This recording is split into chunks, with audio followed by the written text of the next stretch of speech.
ஒரு சிறந்த ஒளிப்பதிவாளர் அப்படின்னு உங்களுக்கு பேர் கிடைக்கிறதுக்கு யார் யாரெல்லாம் முக்கியமான காரணம் அப்படின்னு நீங்கள் நினைக்கிறீங்க? First director sir. ம். ஃபஸ்ட்டு கதை தான். அதுக்கப்புறம் அதில் நடிக்கிற நடிகர்கள், அதுக்கு முன்னாடி அதுக்கு பொருள் செலவு தயாரிப்பாளர்கள் முக்கியம் சார். ஸோ இதெல்லாம் சேர்ந்து எல்லாத்தையும் ஓகே பண்ணுறது வந்து கதை தான். ஒளிப்பதிவு ஒத்துக்கிறதுக்கு முன்னாடி முழு கதையும் கேட்பீங்களா? முழு கதை கேட்பேன் சார். முழு கதையும் படிப்பேன் சார். ஓ. படிச்சுட்டு அதில் எதாவது கரெக்ஷனாக கூட கரெக்ஷன் சொல்லுவேன் சார். ஓ. அது திருப்தி வேணும் சார். நிறைய படங்கள் அட்வான்ஸ் வாங்கி திரும்பலாம் கொடுத்துருங்க சார். பண்ண மாட்டேங்க. ஆமாம். ஏன் கதை பிடிக்கலன்ட்டு கதை அவங்க பிடிக்கல. திருத்தத்தை ஏற்றுக்கலன்ட்டா? இல்லை அப்படிலாம் இல்லை.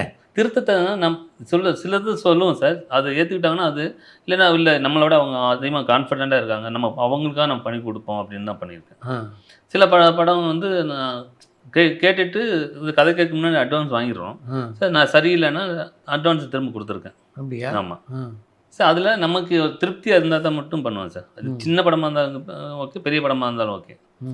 திருப்தி இல்லாத படத்தை நம்ம எப்பவுமே அது பண்ணுறதில்ல.